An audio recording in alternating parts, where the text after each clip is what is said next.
Mike Barnacle knows what YOLO means. I do. I've known it for He's years. an old man. Yeah. How do you not know what that means? All right. The dwindling twilight, the fading heat waves, the finale of the night of. The summer is almost over, sports fans. After more than a week of ostensible outreach to African-American voters in front of mostly white audiences, Donald Trump's team announced this weekend that Trump will give an interview on Saturday to the African-American Christian TV channel Impact Network, and will also speak that day at an African-American church in Detroit, his first appearance before a mainly black audience. But this outreach comes against a bunch of other contrasting pieces of evidence and some problems for Donald Trump when it comes to race relations. On Saturday, the New York Times published a piece on a 1973 case against Trump and his father, Fred, in which the Justice Department investigated and ultimately sued Trump management for discriminating against black applicants for housing. And Exhibit B, the second piece of evidence, comes from Trump himself on Saturday, this very Trumpian tweet after Dwayne Wade's cousin was shot. Quote, Dwayne Wade's cousin was just shot and killed walking her baby in Chicago, just what I have been saying. African Americans will vote Trump! Exclamation point, and all caps, of course. Today I'm joined by the legendary, nobody says legendary here, apparently. No. We're not a morning different show. venue. Anyway, legendary Mike Barnacle. Mike, given Donald Trump's history, given everything that's happened in the course of this campaign, given that tweet, given all the rest of it, Trump's now going to go talk to African-American voters. Does he have any chance, in your view, of doing respectably well for a Republican in 2016 among African-American voters? Could he possibly get to like Mitt Romney levels of black vote support? No, he can't get there because of his lack of familiarity among African-American voters in this country. The things that they are familiar with Donald Trump over, his appearances on TV, Celebrity Apprentice, stuff like that, that's one thing. The things that they are also familiar with Donald Trump, if they do take the time to become familiar with him, do not work to his favor. The fact that, you know, he's been talking about getting the black vote and appealing to African Americans in this country while standing before groups that look like the admissions committee for Augusta National, that is one thing. And the other thing is his tweets can be misread by people. When Trump went out before largely white audiences and talked about black voters, sometimes in condescending ways, people in our business said, first thing you got to do is go talk to actual black audiences. So let's at least give him credit. He's now going to go actually talk to some African Americans. Good for him.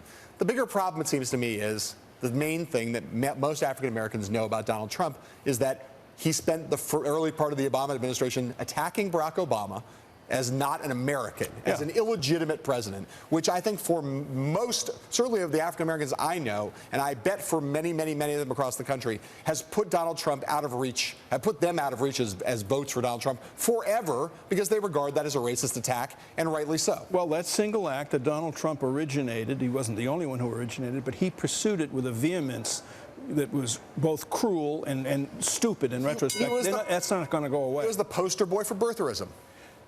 The Trump campaign has a new nickname for Hillary Clinton, Hidin' Hillary.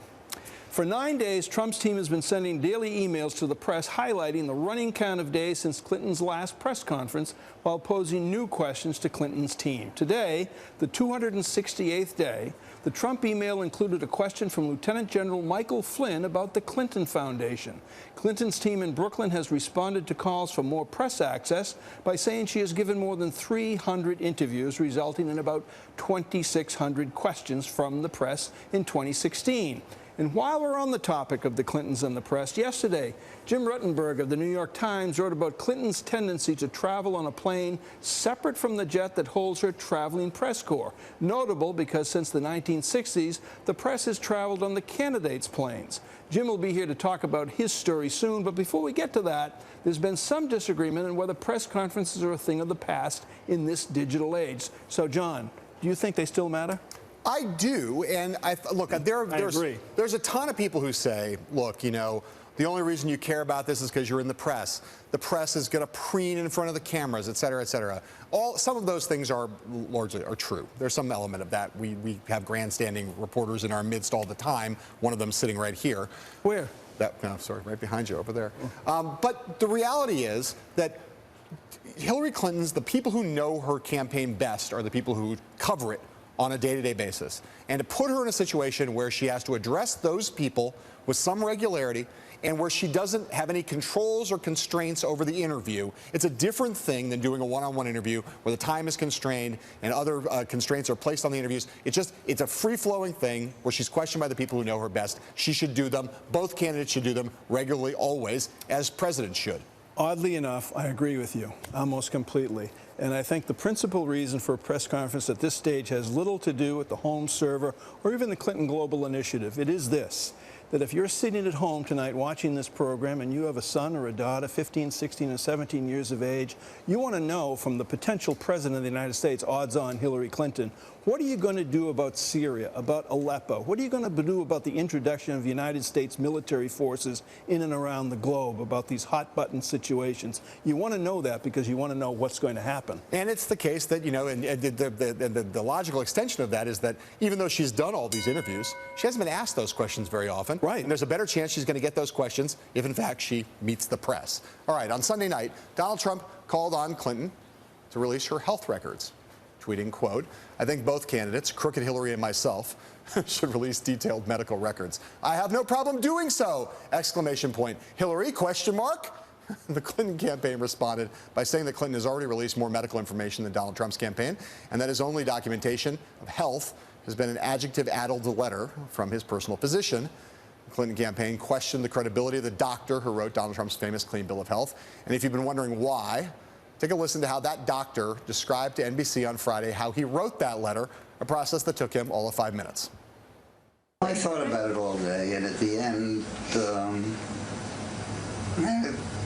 I get rushed and I get anxious when I get rushed. So I try to get the 4 or 5 lines done as fast as possible so that they would be happy. In the rush, I think some of those words didn't come out exactly the way they were meant. His health is excellent, particularly his mental health.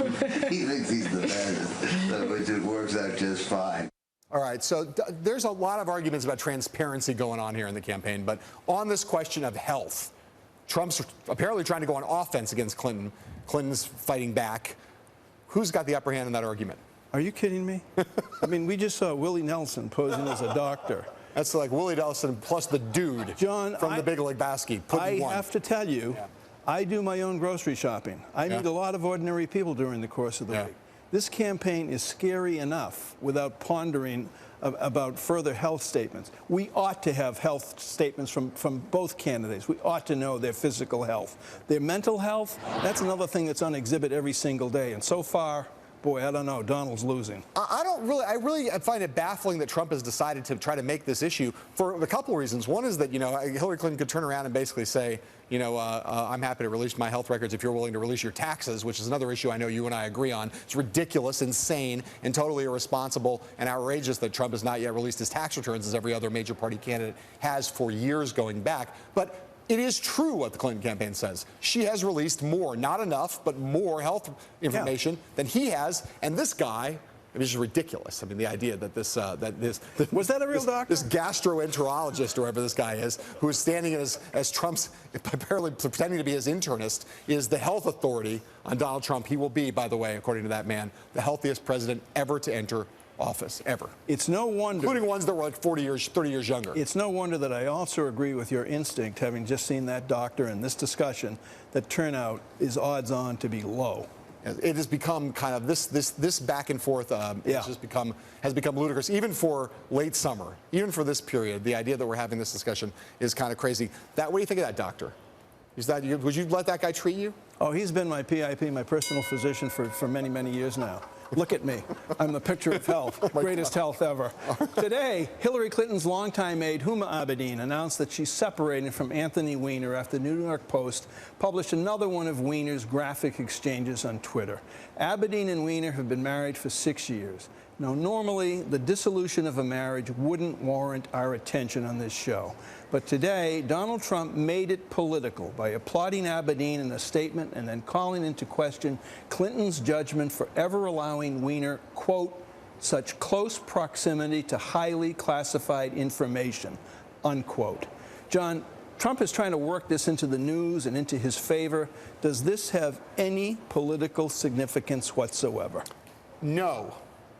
I agree. It has no political significance whatsoever. The dissolution of marriage is a sad thing.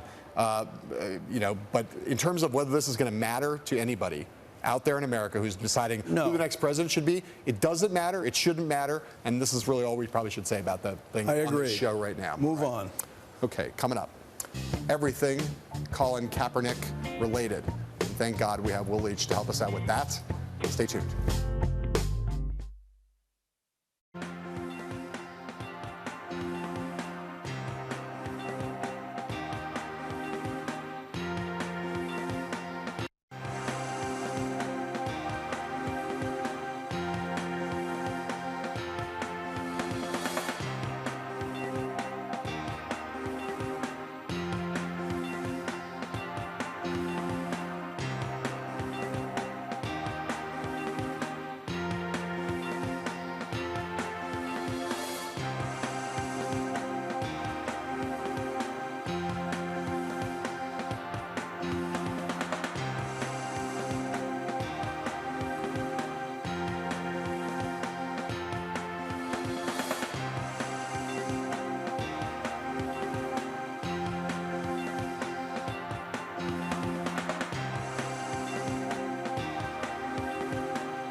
There are a few events in the annals of American politics that no one will ever forget where they were when man landed on the moon, when Barack Obama was inaugurated, and when 49ers quarterback Colin Kaepernick refused to stand during the national anthem.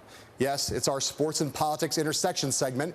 And just to catch you up, here's what Kaepernick said on Sunday about his sitting protest on the treatment of African Americans when the press asked if this election season had played any part in the timing. It wasn't a timing thing. It wasn't something that was planned.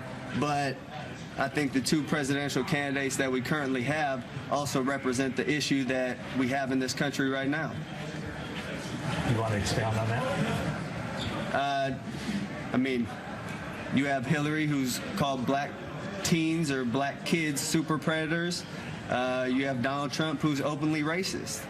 I mean, we have a presidential candidate who's deleted emails and done things illegally and is a presidential candidate.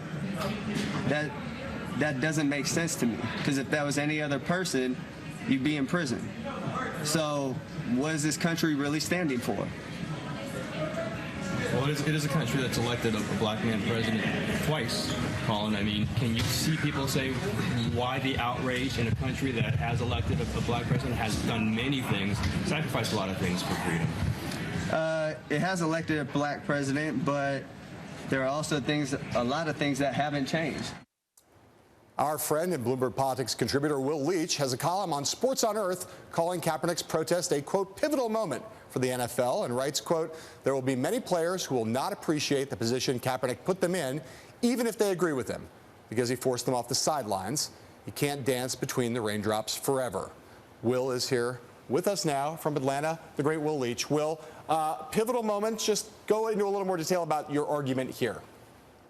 Well, you know, we've had moments in recent history where you've seen like LeBron James and Dwayne Wade talk about they wore hoodies to support the family of Trayvon Martin, and you've seen certain activism, but it's always been, I kind of joked in the piece that it's always been with an approving Nike swoosh. You know, there's never been anything too controversial. It's not something that the people that pay them would be so upset about to do. This is different. It is one thing to wear a hoodie in support of Trayvon Martin. It's another thing not to stand up for the flag, particularly in something in the NFL. Where the military actually gives money to NFL teams to promote them on the field. So what this did was, you didn't have to go to every major black athlete after LeBron James wears an "I Can't Breathe" T-shirt and say during practice and say, "Hey, what do you think about that? What is your stance on that?" This is a story that seems like it's crossed over a little bit. It's one thing. A lot of people might not know all the details of the "I Can't Breathe" shirt. They know what it means not to stand for the flag, and so I think that you're going to start seeing major black athletes all asked about this. You're going to see Cam Newton asked about this. You're really going to see some Russell Wilson asked about this. You're going to see a ton of these guys asked the questions that they've been able to kind of avoid in the past. Well, I mean, Will, you're absolutely right in one respect. I think largely it's going to be a pivotal moment because the NFL is our religion on Sundays in this country. And the NFL has just an enormous hold on an American public that does nothing else on Sundays other than watch pro football games that are filled with flyovers and the flag. I mean, Kaepernick has a perfect right, and that's what the flag is all about, for him to make that statement. But listening to him, listening to that soundbite, I just wish that he had come to a full stop after he said timing had nothing to do with it, rather than getting into the country at large. I'm just wondering, he has taken an enormous risk with his career, with what's left of his career, in saying this, don't you think?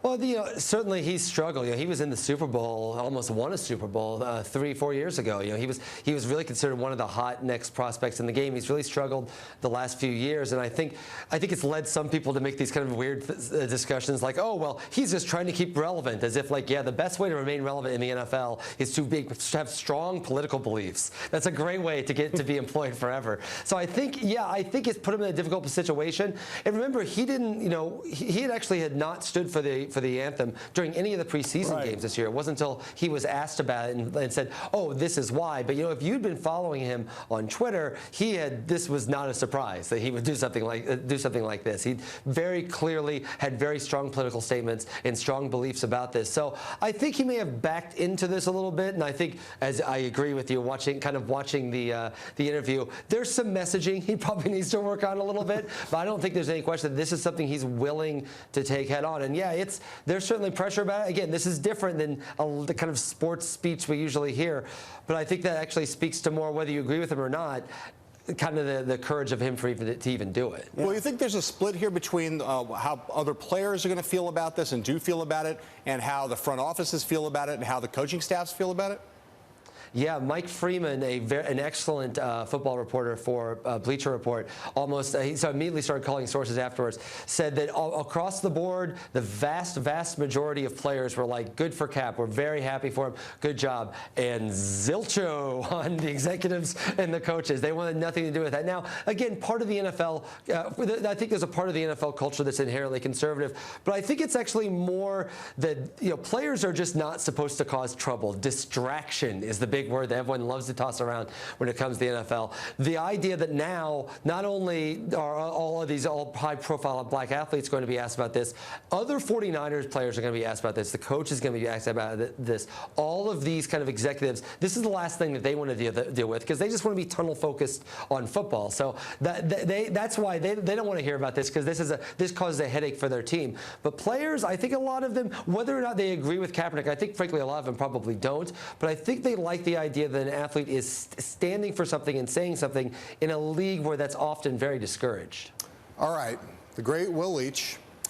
Thanks for coming on, Will. Always a pleasure to have you. Coming up, we have Donald Trump's campaign manager, Kellyanne Conway, right here in the studio, live and in person, so stay tuned.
Joining us now, someone who has sat in that chair as the head of a Ted Cruz super PAC, a Donald Trump advisor, and now is Donald Trump's new campaign manager, Kellyanne Conway, the self-proclaimed pollstress Kellyanne. How are you? I'm great. How are you? I'm well, thank you. Earlier today, Mr. Trump issued a statement about the Anthony Weiner, Uma Abedin relationship, calling into question Hillary Clinton's judgment for not doing something about it earlier because of national security risks posed. Did you see the statement before it was released? I did. And you approved of it? Well, Mr. Trump approves of his statements. Actually, what he said there is that he thinks that Huma Abedin will be much better off and that he knows Anthony Weiner well. And then he talked about the close proximity that he may have had to national security information that could be highly classified and that it may have compromised our national security. Let me ask you this question. Stuart Stevens, a fellow Republican consultant, obviously someone who's not very much in favor of Donald Trump's candidacy, tweeted on the basis of this that Trump had given over $100,000 to the Clinton Foundation and gave the maximum amount to Anthony Weiner's congressional campaigns. And then he questions judgment. So here you have Donald Trump questioning Hillary Clinton's judgment, seems to have liked the Clinton Foundation plenty and seemed to have liked Anthony Weiner at one point. So whose judgment is more flawed? Are you really going to question Donald Trump's judgment today as compared to Anthony Weiner, who the New York Post showed in a photo? Well, not Anthony Weiner's judgment. No, since you want to go there. That was my question. Judgment? He's questioning Hillary Clinton's judgment, and I'm questioning his judgment. Because not Anthony Weiner's judgment. He gave $100,000 to the Clinton Foundation, which does do some good work for many people around the globe, A. B, he's a New York businessman who has stated very many times that he has contributed to members of Congress and other members of the delegation. So that doesn't mean he ever wanted anything for Anthony Weiner. That doesn't mean that Anthony Weiner is any less of a scoundrel for taking a picture of himself in a compromising position with his child next to him on the same bed. So in any event, I don't think that there's a comparison about questioning the judgment. And Stuart Stevens, all he does is attack us all day long. He met with the independent candidate, it's reported, Evan McMullin, and I don't know why Stuart can't just support the Republican nominee. So many of us supported Mitt Romney, gave money, volunteered our time, went on TV in support of his candidacy. That's fine. That's his right to not support us. But please don't say he's a Republican consultant who just doesn't like Donald Trump's campaign. He is constantly attacking us. I hear from Democratic friends all the time who say, hey, I'm with her, but I appreciate the fact that you're there, Kellyanne, and your candidate is doing his best to make a difference on his terms. But we're just constantly spat at and shot at by a lot of people who are, quote, Republicans. At the risk of running this topic into the ground, which I will proceed to take that risk now, the statement injected a truly sad, pathetic, sick aspect of a domestic relationship, a man and a wife and a child, and the guy is really screwed up. Didn't that give you pause for injecting that into a presidential political campaign? Mike, did you see the pictures? Do you know what Anthony Weiner has done that we're actually making Donald Trump the issue here? I mean, this man is a serial sexter who embarrasses his wife routinely. I don't get involved in other people's relationships, but let me tell you something. I looked at the New York Post today. It was sent to me early on, and I looked at that, and I was nothing short of appalled. I have small children. I mean, who does this? And the idea that we're going to divert attention away from this issue. Well, because of the national security line. Okay, well then, look, James Comey said that she was careless and negligent, used the same words about her handling of her emails, and Donald Trump now is saying, maybe he said it may have compromised our national security. But look, Hillary Clinton had one of her worst weeks in the campaign last week. We're having our best 2 weeks, headed into our third best week, a 10-state ad buy today with an economic ad that talks about our positive economic agenda. I understand why people who support Hillary Clinton want to talk about something else, but we feel really good about taking our case to the voters. We feel really great about these new polls showing us tightening in all these swing states, particularly Michigan, Pennsylvania, Ohio. The Emerson College poll today shows us within the margin of error in each. We're up by 17 points. According to Emerson College, over Hillary Clinton among independents in Ohio. I mean, if we're that awful, if we're going to lose, if everybody was quoting the polls 3 weeks ago, it's over, you can't recover, and now we're tightening, let's have a conversation about the polls. Everybody wanted to talk the polls 3 weeks ago when we were down. Nobody wants to talk about the polls today. I have to tell you, the last thing I want to talk about is Anthony Weiner, because I find his conduct to be disgusting. Take it out, Mike.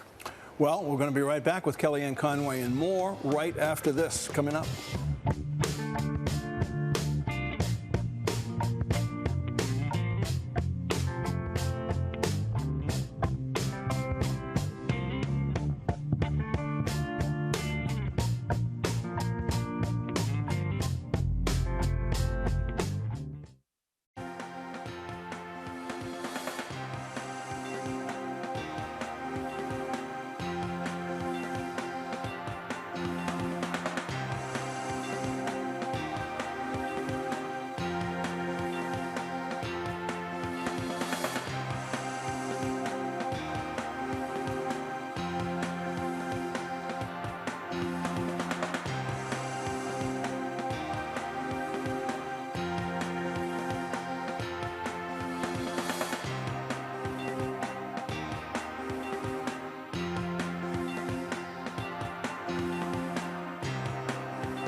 We're back here with Donald Trump's campaign manager, Kellyanne Conway.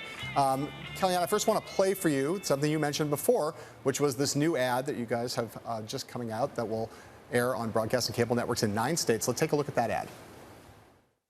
In Hillary Clinton's America, the middle class gets crushed. Spending goes up. Taxes go up. Hundreds of thousands of jobs disappear. It's more of the same, but worse. In Donald Trump's America, working families get tax relief. Millions of new jobs created. Wages go up. Small businesses thrive. The American dream achievable. Change that makes America great again. Donald Trump for president. I'm Donald Trump, and I approve this message. So that ad is up and running. You guys are finally on the air after a long time not being on the air, and yet, you know, we were talking before about the Wiener matter and some other things that seem to you guys seem to get in your own way in some respects. So I want to ask you about Donald Trump's questions about Hillary Clinton's why he's calling on her to release more health records, given the relative transparency on each side. Why raise that issue when A, he's been less transparent than her, and B, this is the issue that you guys want to actually be talking about? Well, we can walk, chew gum, and juggle all at the same time with the Trump campaign. But look, I don't think we get in our way. I think if people want to cover the ad fairly today, they'll cover the ad. Especially, as you point out, John, those so critical that we had run no ads. I mean, gosh, Hillary Clinton or Super PAC have spent gazillions of dollars, and look at the polls. What has it really gotten them? So we are very happy that this ad will be, actually, we added a 10th state today, Michigan, to the ad buy. And we're happy that it'll be running, so that we can make our case to middle-class voters, all voters, about our middle-class tax relief package. And actually, you can compare their two economic plans. I think that you'll find very few issues where they're more at odds, Hillary Clinton and Donald Trump, with the way they would rebuild the American economy. We'll be talking about energy investments and infrastructure and other things that affect everyday people. In terms of health records, he's just saying, great, more transparency. Let's put them all out there. And he's challenging her to do the same. Why not? So what are the records he would put out under those circumstances? I don't know. You'd have to ask him. I'm not intimately familiar with his medical records, nor should I be. Right. But he's willing to do that. In other words, he's willing he has said he's willing to put out his medical records, and she can do the same. And if she doesn't want to, I mean, I know she's in hiding most of the time when she's not giving speeches about him and websites or raising money with her Hollywood friends. So one of these times she comes out of hiding, or somebody, I guess, could send it over to you, the media, if she'd like. Why not put it out there? I think Americans have a right to know. What are the odds that he'll also put out his tax returns along with his health records? Just one day. Here they are. Here's everything. Yeah, so he has said, and his lawyers and accountants have said to me, that he shouldn't do that right now while he's under audit. And I defer to them as I defer to his doctor and Mrs. Clinton's doctor to put out her health records as they see fit. Have you seen Trump's doctor? We showed him in... I've seen pictures of him. I've never met him.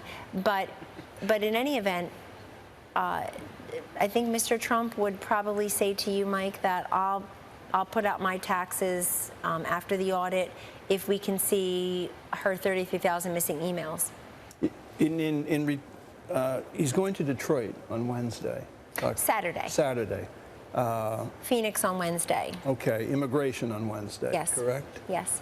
How is he going to, well, tell us how he intends to clear up the confusion over what exactly is his immigration plan and the 11 million or so people here in this country illegally. How's he going to do that? You have to watch the speech on Wednesday, and you can't tease us. It will be in there. I could tease you. I could say that there are many tenets to his plan, I think, that are incredibly important for everyone to remember. Build a wall, which has been the signature of his campaign since practically day one. That's there. No amnesty, no legalization, no sanctuary cities. No amnesty. No amnesty. No sanctuary cities. Sanctuary cities have become a very very important inflection point in this campaign. In just this last week, Mike, he has stood on stages with Agnes, with Julie, with Laura, with Michelle. These are what we call angel moms. Their children were murdered by illegal immigrants, and they're the faces of our campaign. So he will address sanctuary cities. He will also talk about those who have committed a crime leaving immediately, enforcing the law, and then he will talk about the 11 million, as he said on a different network last week. It could be 30 million, could be 2 million, we don't know. But look, we don't know what actually happens when you enforce a law because nobody does. In Washington, they just make new laws. Why can't anybody in the campaign answer the question whether he still is in favor of a deportation? I've answered that many times. I said that he hasn't talked about that in a very long time. So is he in favor of it or against it? He has not talked about that in a very long time. And you understand you're still you have to wait till Wednesday. You understand you're not answering the question, right? You have to wait till Wednesday. When you say he's not talking But here's the thing. You would never have. The reason you don't invite Robbie Mook on this show, John, to ask him the same question, Hillary Clinton's campaign manager, is because they don't talk about issues. They talk about us. I mean, isn't it a disgrace that the same campaign that refuses to give you the respect and due you deserve as journalists won't hold a press conference, won't go and give speeches about issues, give us the credit we deserve that we actually go into the ring and do that, albeit by ourselves. And by the way, her campaign, her plan on immigration is incredibly coherent. It's scary as heck because she has total open borders, catch and release, sanctuary cities continue, amnesty. I mean, it's really a very radical plan. She's been critical of President Obama. She thinks that he is actually not done enough. Oh, yeah, and I know you. I just want to ask you this question because you guys both talk about each other, right? You talk about them, they talk about you. So it's not as though either one of the campaigns. We talk about issues too. They just don't bother. Yes, but here's the thing: Donald Trump recently has been calling Hillary Clinton a bigot. Has called her a bigot over and over again. What's that word mean? You know what the word bigot means, and what he has said. I do. And what he I do know what it means. Right. And yesterday he was called a psychopath by David Plouffe, and he's no. But listen. This man is called more names before the sun comes up in the morning. Presidential candidate. He called her a bigot on multiple occasions. What does she call him? What does he mean when he calls her a bigot? He's made very clear that the effect of her policies have kept people down who deserve the same opportunities that the rest of us have. So that's not what a bigot means in any dictionary definition. What does racist mean? What does it mean for Tim Kaine? It's so beneath him. I know he wants to be the vice president to add to his government resume, but what in the world does he mean by saying KKK and Trump values are the same? It's an interesting question, but not my question. My question is, ask him that. My question is what Donald Trump means when he calls Hillary Clinton a bigot. And you know what he means because he goes and explains it. He does not, in fact, explain it at all. What a bigot means is someone who discriminates against a set of people, a group of people. Right. So he's claiming that Hillary Clinton is a discriminatory human, right? That's what he's saying. He's saying that he hates certain races. She discriminates in a systematic way against certain groups of Americans? What he has said, and he had said days before that, John, is that the policies are bigoted, that they hurt people, and that you can't argue with the facts. Everybody wants his campaign to only be about tone and temperament. It's also about facts and figures, and the facts do not help her at all on this question. But I mean, on every network where you appear, he has called everything in the book before the sun rises every morning, and then he says one thing one time, basically the day before she gives an entire speech on the topic, and everybody's hair is on fire. I think the voters can see through that. One last quick question about facts and figures, and you raised it talking about the angel mothers who you say are the face of your campaign. Is in the immigration speech, is Donald Trump going to put facts and figures to the number of Americans who have actually been killed by people in this country illegally? He may, but he will certainly have. How many do you think that is? I don't know. He certainly will have the facts and figures that attend to this very complex issue, Mike. And look, this is what presidents and leaders do. They talk about issues. They put out plans long before they're elected, so people at least can go ahead and look at them and say, I either like your plan or you don't. And it'd be nice to have a two-way conversation with Hillary Clinton before we get to the presidential debates. Don't you think the voters deserve to have a full and fair discussion on important issues that they tell pollsters, including the Bloomberg poll and the MSNBC poll and the NBC polls, that matter most to them before we get to 3 90-minute debates? Are we really going to wait for the debates to find out what Secretary Clinton thinks on some of these issues? We're going to do it now. We're doing it now. We'll do it Wednesday. We had a story in the Washington Post. You just mentioned the debates. You had a story in the Washington Post yesterday about the way that the two candidates are going about their debate preparations.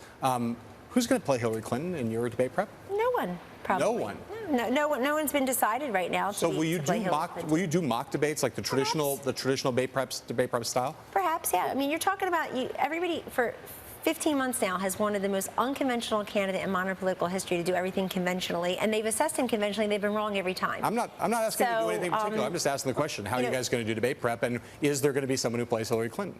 No one's been chosen to play Hillary Clinton. So the Laura Ingraham reporting is wrong? Laura Ingraham is a friend to all of us on the campaign, and she's got a lot to offer. I'm very happy that Laura would give us any type of advice and counsel, given her very busy life and enormously successful career. Playing Hillary Clinton? No, offering advice. Now, that would be unconventional debate. Look, Mr. Trump is preparing for the debates in many different ways. The best way he prepares for debates is two things. The way he prepared for the debates in the primaries, where he took center stage from the very beginning, that first Fox News debate on August 6, 2015, and never left the center, never left the #1 position, which is telling you something.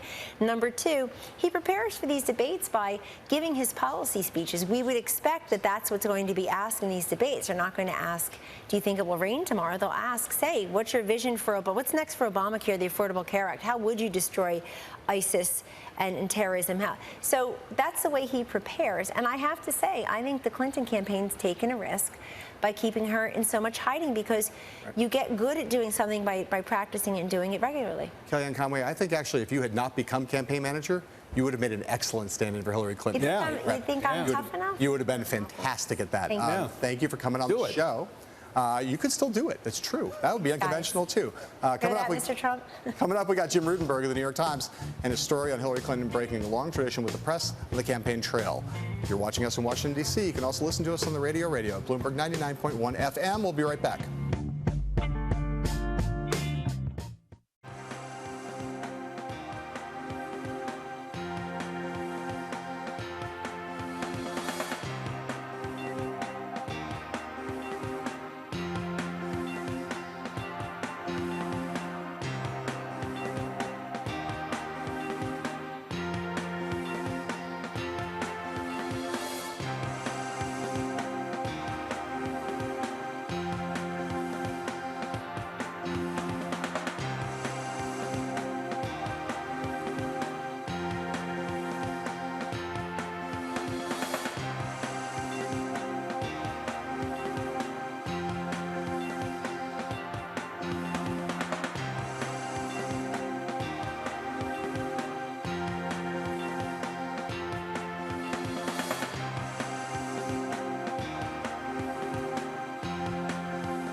Welcome aboard, and please prepare for takeoff. Yesterday, Jim Ruttenberg of the New York Times wrote about Hillary Clinton breaking a campaign tradition that has been in place since the 1960s, letting the press corps travel on the plane with the candidate.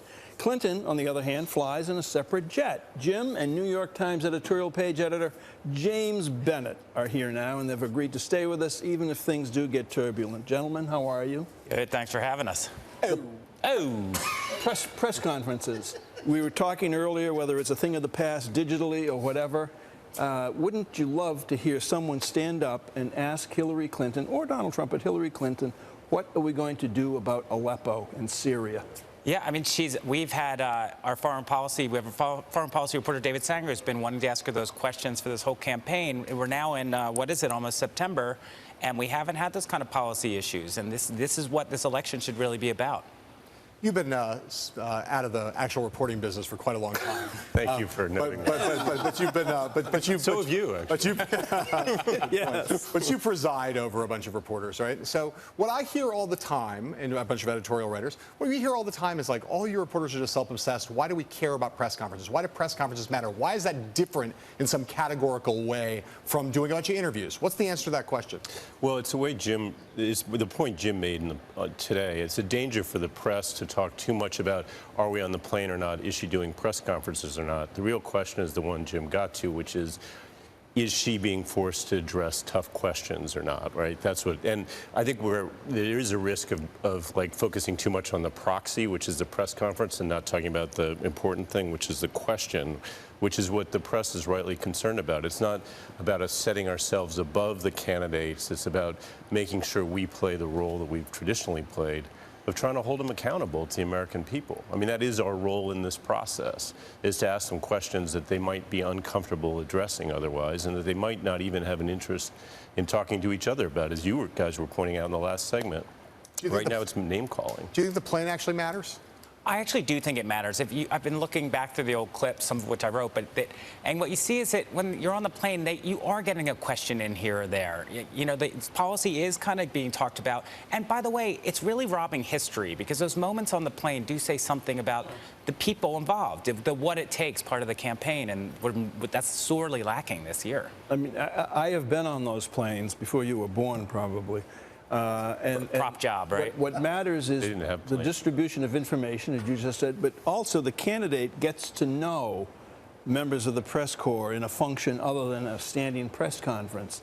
And you alluded to it in your piece today. Part of the issue might be, not might be, it is, that the Clinton campaign clearly has made a decision that because we are so disliked, the media, that they can make the conscious decision not to have the press conference as good political strategy.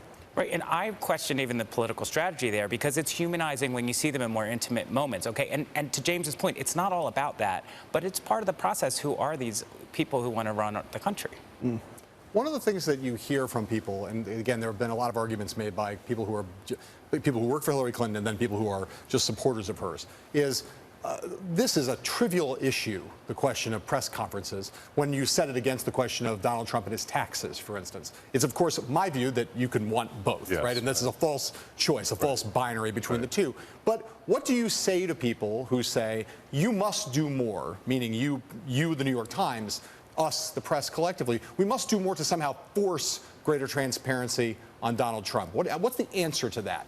I just think we have an obligation to explore the way these candidates see the world in the greatest depth possible. And they're competing to take on the most important job probably in the world. And there are a number of issues they're going to have to grapple with that go beyond the question of whether or not one candidate is a bigot when they're actually in office. And what to do about Syria is a great example. What to do about affordable housing in this country. What to do about the state of our infrastructure. How they really think about the tax system. And we are still in an age where citizen journalists have many more tools than they ever have.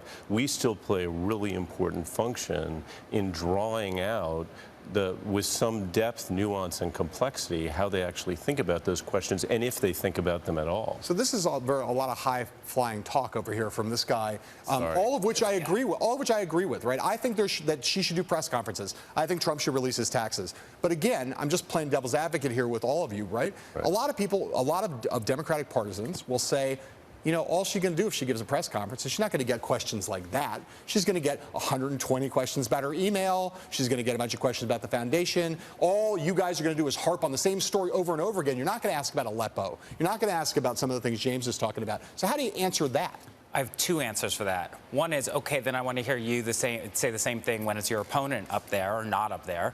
And two, you know, you can't argue for less access. I mean, it's just, you can as a partisan, but journalistically, it's a non-starter.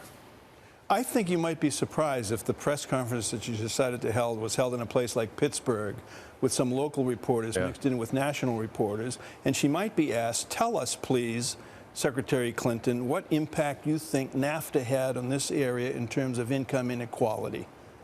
And well, I want to hear the answer to that. As a voter, as a citizen, I would want to hear the answer to that. And I think she'd be asked questions like that. How you enjoying running that editorial pitch? It's great. Yeah? Great privilege. Yeah? This is kind of a crazy campaign to be doing it, right? It is a crazy campaign.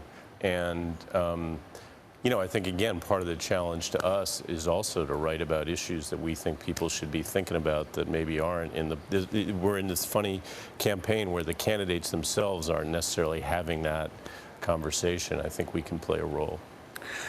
Jim Rutenberg, James Bennett, we're honored to have both you guys here because you're both so much smarter than we are. Come on. Coming up, Penn. Speak for yourself. Gillette. Penn Gillette, he's just awful. Penn Gillette of Penn & Teller performs a special magic trick. He's going to make Kyleman disappear. No, a special magic trick for Donald Trump right after this.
Recently, a special guest appeared in our studio, the famed magician and libertarian Penn Jillette, a Penn & Teller, and the author of Presto, How I Made Over 100 Pounds Disappear and Other Magic Tales.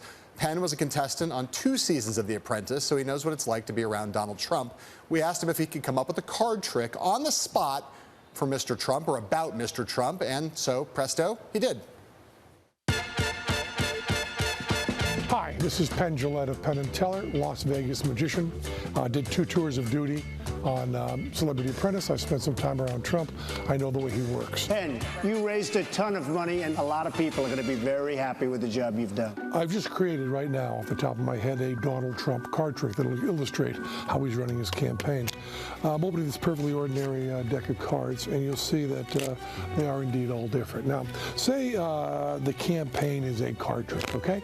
And say the American public have been asked by Trump to pick a card.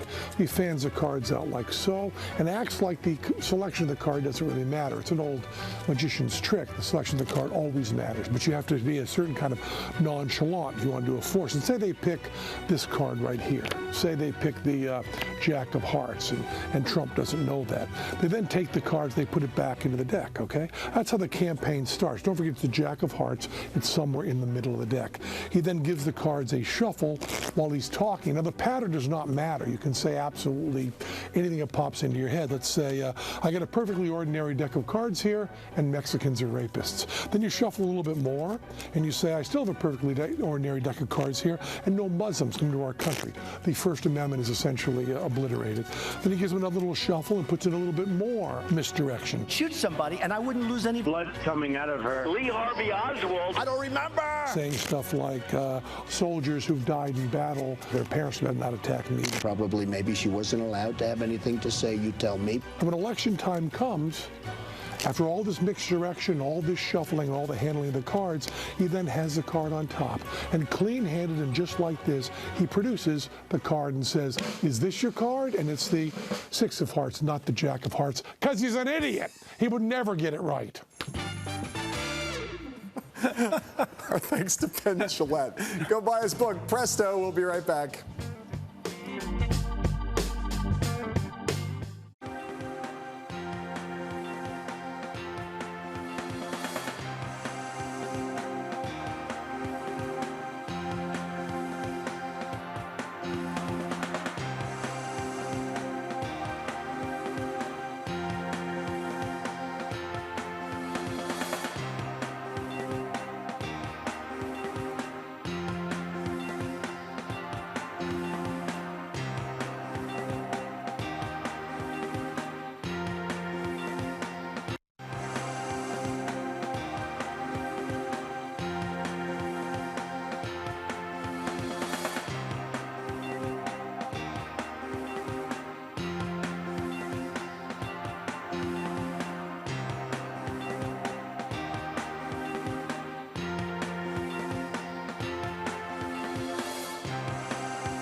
We got some sad news today, Mike. The great comic actor Gene Wilder passed away today at 83 from complications from Alzheimer's. What is your favorite Gene Wilder movie and why? Well, he was a comic genius, first of all. His appearance in Blazing Saddles as Jim. Blazing Saddles, I think, changed the genre for a lot of comedic movies written by Andy Bregman here in New York, Mel Brooks. But Gene Wilder was funny. He could cross on the street. He was funny. He is great in that movie. Blazing Saddles, also Young Frankenstein, and of course, Willy Wonka and the Chocolate Factory. Coming up on Bloomberg TV, Emily Chang has the latest news from Apple. That's on Bloomberg West. Until tomorrow, hold your breath, make a wish, and count to 3. From me and Mike Barnacle here, we say to you, sayonara. Take a look and you'll see.